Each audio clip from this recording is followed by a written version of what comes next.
बहुत आसान है ये जिंदगी, ये जिंदगी, ये जिंदगी और ये बिजनेस बहुत आसान है। ये बिजनेस देखो, मेरा तरीका कुछ डिफरेंट है और मेरा तरीका कुछ और डिफरेंट है, बट हम सभी का डिफरेंट एम है। देखो ये बिजनेस सबसे पहले मेरा तो मानना है कुछ चीज़ों को लेकर, और ये मानना सही है गलत है मुझे नहीं पता। मुझे अक्सर लोग पूछते हैं कि साहब ये लाइफ इतनी आसान कैसे है और ये बिजनेस इतना आसान कैसे है। मैं ये बोलता हूँ कि साहब ये जिंदगी के सिर्फ एक प्रेजेंटेशन है मेरा, और वो प्रेजेंटेशन है A to Z प्रेजेंटेशन। मैं एक बार बहुत जोरदार ताली चाहता हूँ गुरु मंगल सिंह जी के लिए, बहुत जोरदार ताली।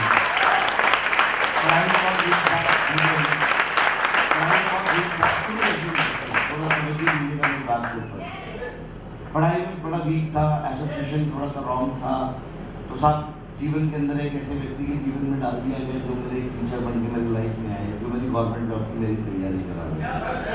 बट बड़ा शुक्रगुजार हूँ कि उन्होंने मेरी गवर्नमेंट जॉब भी लगवा दी और उन्होंने मेरी लाइफ बदल दी। एक दिन ऐसा है कि लाइफ के अंदर मैं हमेशा एक बात बोलता हूँ कि भगवान एक संबंध होता है, एक गुरु का संबंध होता है और एक चेले का संबंध होता है। वो गुरु हमारे माँ बाप होते हैं, हम लोग उनके शागिर्द होते हैं। दूसरे हमारे कुछ ना कुछ टीचर्स होते हैं, वो हमारे गुरु होते हैं, हम लोग उनके शागिर्द होते हैं। ऐसे जब हम जीवन में चलते हैं तो हमारे कुछ आध्यात्मिक गुरु होते हैं, अगर हम अध्यात्म में जुड़े हैं तो। फिर हमारे लाइफ में कुछ आध्यात्मिक गुरु होते हैं, हम उनके शागिर्द होते हैं। ऐसे जब हम व्यापार में आते हैं तो हमारे कुछ व्यापारिक गुरु होते हैं और फिर हम उनके शागिर्द होते हैं।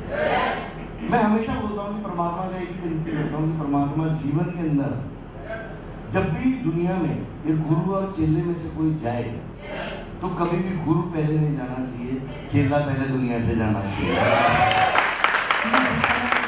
गुरु दुनिया से जाता है तो चेला अधूरा सा रह जाता है।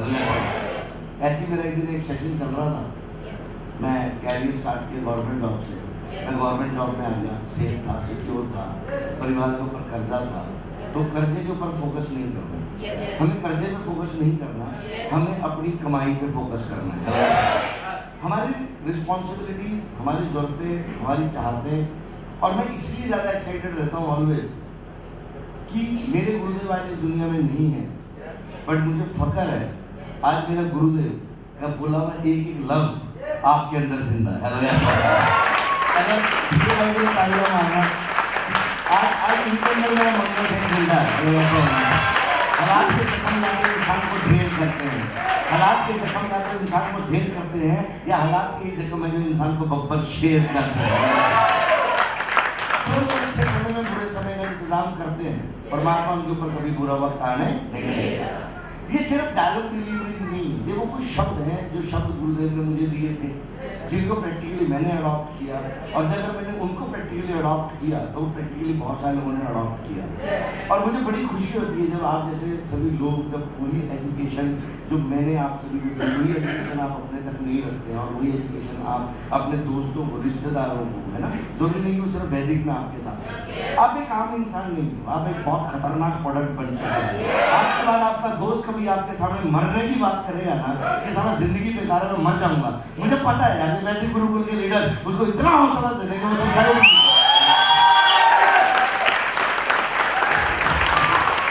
आपके सामने रिश्तेदार माइंड होगा ना कर्जे बोलोगे तो मुझे मालूम वैदिक में है या नहीं, आप उसका हौसला नहीं लूटने।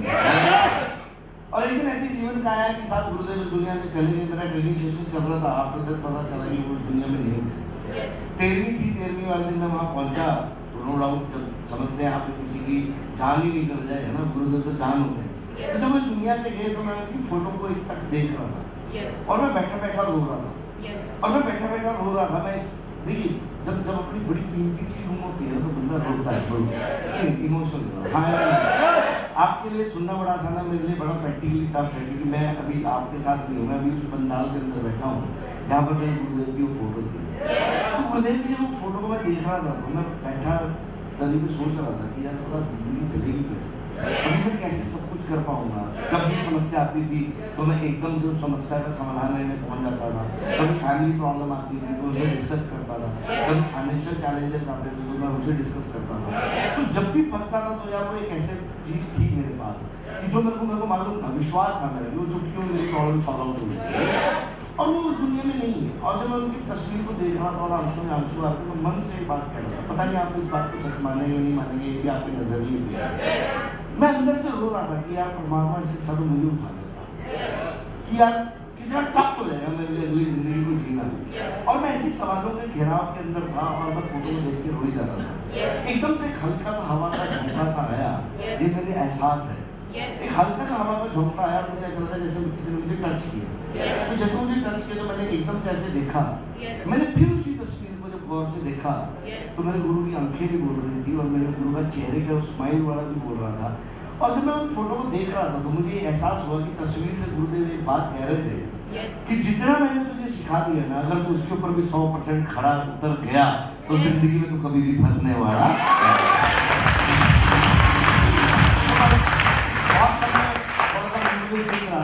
प्लीज क्या मेरे साथ फीलिंग समझ पा रहे होंगे आप। मैं कुछ समय में बड़ा मेंटली सीखा रहा, कुछ समय मैं प्रॉपरली काम भी नहीं कर पाया, कुछ समय में थोड़ा मायूस सा हो गया लाइफ से, एक्साइटेड था बट कहीं ना कहीं थोड़ा सा। और मैं बाई प्रोफेशन का एक ट्रेनर था। तो फिर मैं डायरी पेन लेकर बैठ गया। मैं डायरी पेन लेकर बैठा तो मैंने सोचा कि यार क्या क्या गुरुदेव ने ऐसा सिखाया मुझे मेरी जिंदगी में जो मेरे लिए बहुत इंपॉर्टेंट है। तभी दिमाग में एक आइडिया आया कि A for apple, B for boy, C for cat, D for dog, and Z for zebra। Hello ऐसा होता है। एक प्रेजेंटेशन बनाता हूँ कि मेरे गुरुदेव ने मुझे A वर्ड से क्या सिखाया था, मुझे B से क्या सिखाया था। उन्होंने प्रैक्टिकली मेरे को A B से नहीं सिखाया, उन्होंने मुझे चलते चलते सिखाया। उन्होंने कभी मुझे मंदिर में जाकर सिखाया, मंदिर के बाद कभी मुझे गुरुद्वारे में जाकर सिखाया, कभी मनसा देवी मुझे लेकर गए। एक बार मैं तालियां चाहूँगा उनके लिए जिन्होंने मुझे एक धर्म के साथ नहीं लिया, जिन्होंने मेरे को सरल धर्म के साथ किया। एक बार जोरदार तालियां। उन्होंने मुझे मुस्लिम कम्युनिटी की कदर करनी सिखाई, उन्होंने मुझे सिखिज्म की भी कदर करनी सिखाई, हिंदुज्म की भी कदर करनी सिखाई। गुरुद्वारे साहब ले जाना तो कभी उन्हें लंगर पकवाने लग जाना, जब लंगर पकवाने लग जाना तो उसके बाद कमर दर्द होने लग जाना, झुके झुके जब कमर दुखने लग जानी तो साहब जब उनके साथ वापस आना तो मैंने टेढ़ा चलना। कहते क्या हुआ, मैं बोलता था कि मैंने कमर चढ़ेगी, तो वो बड़े हंस के बोलते थे, कहते हैं जिंदगी में सफलता चाहिए तो बस याद रखना पुत्र कि अकड़े रहना मुर्दे की पहचान होती है। कहते अकड़े रहना मुर्दे की पहचान होती है और झुके रहना ही असली इंसान की शान।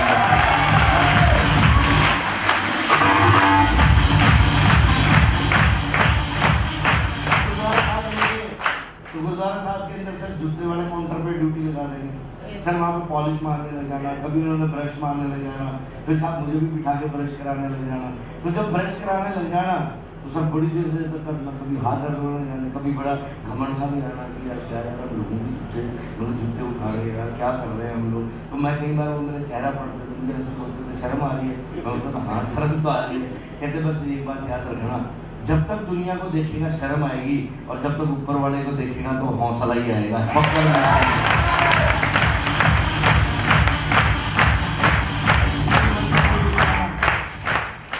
मनसा देवी ले जाना, स्कूटर के डिग्गी में से 2 कपड़े निकाल लेना, एक मुझे ले लेना, एक अपने हाथ में ले लेना। फिर साहब मनसा देवी की सीढ़ियाँ चढ़ जाना और ऊपर चढ़ के बोलना, कहते हैं जो ग्रिल लगी मैं ऊपर से साफ करता हूँ, तुमने नीचे से साफ करते आना, देखना बीच में कौन पहले पहुँचेगा और साफ अच्छे से होने चाहिए। ग्रिल को चमकाते आना, सारी दुनिया देखती थी। तो सब दुनिया क्या देखती थी, इसको फोकस ही हटा दिया उन्होंने। क्या मेरी बात समझ रहे हैं? तो कई बार क्या होता था वो पहले पहुंच जाते थे, कहते देख मैं पहले पहुंच गया। मैंने बोला वो बंदा नहीं तो देख रहा था, मुझे शर्म आ रही थी। कहते बस जिंदगी में कामयाबी चाहिए तो जहाँ पर है वहीं पे रह जा, बस वहीं पे एकाग्र हो जा। कहता कौन देख रहा है इससे कोई फर्क नहीं पड़ता है, कौन क्या सोचता है इससे फर्क नहीं पड़ता है, तू एक अच्छा काम कर रहा है इससे फर्क पड़ता है।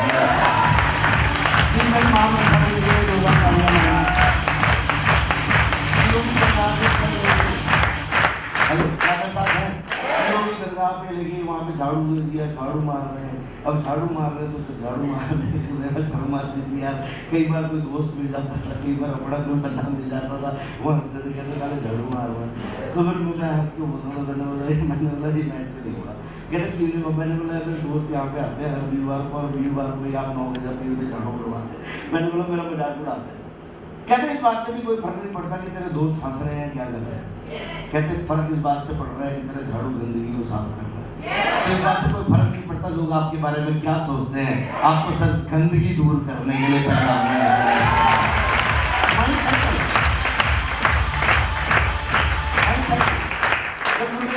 लगे तो सर मैंने एक प्रेजेंटेशन बनाया, प्लीज क्या मेरे साथ है? और माता रानी के आशीर्वाद से मेरा प्रेजेंटेशन आज तक कभी पूरा नहीं हुआ। क्योंकि इस प्रेजेंटेशन को अगर मैं चाहूँ तो पूरा भी करना, तो मैं पूरा नहीं कर पाऊंगा, क्योंकि वो एलडीपी मेरे को 2 दिन या 3 दिन की नहीं चाहिए। अगर उस एलडीपी को आप लगा सकते हैं तो मैं ए से लेकर जेड तक की वो कहानी आपको सिखा सकता हूँ। और मेरा विश्वास है उस एलडीपी का जिंदगी में मेरे पास कभी भी मत आना, क्योंकि वो 7 दिन लगेंगे मुझे समझाने में कम से कम।